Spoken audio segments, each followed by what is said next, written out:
Hello friends, আজকে আমরা শিখব কিভাবে একটা অবজেক্টের সঙ্গে কালার কম্বিনেশন করা যায়। মানে বাচ্চা সবে যারা নতুন রিডিং পড়তে শিখেছে তারা রিডিংয়ের মাধ্যমে কালার কিভাবে করা যায় সেটা শিখবে।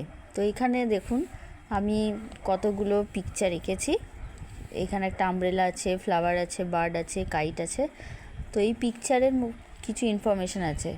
তো যে করবে বাচ্চা এটা পড়বে, দিস ইজ অ্যান, এটা কি সেটা এখানে নাম লিখবে। তাহলে এখানে হবে দিস ইজ অ্যান আমব্রেলা।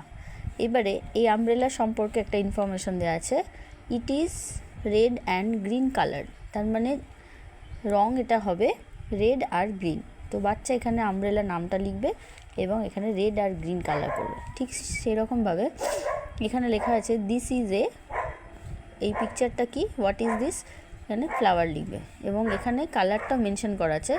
বাচ্চা এটার কালারটা রিডিংয়ের মাধ্যমে ফ্লাওয়ারটা কালার করবে। নেক্সট বার্ডটা সেম করা আছে, কাইটেরও করা আছে। এইভাবে যদি বাচ্চাদেরকে পড়ানো যায় তাহলে তারা স্পেলিংয়ের সাথে সাথে কালার কম্বিনেশন কি নিজেরা আইডেন্টিফাই করে করতে পারবে। এতে তাদের পাওয়ার স্কিল বাড়বে এবং নলেজও বাড়বে।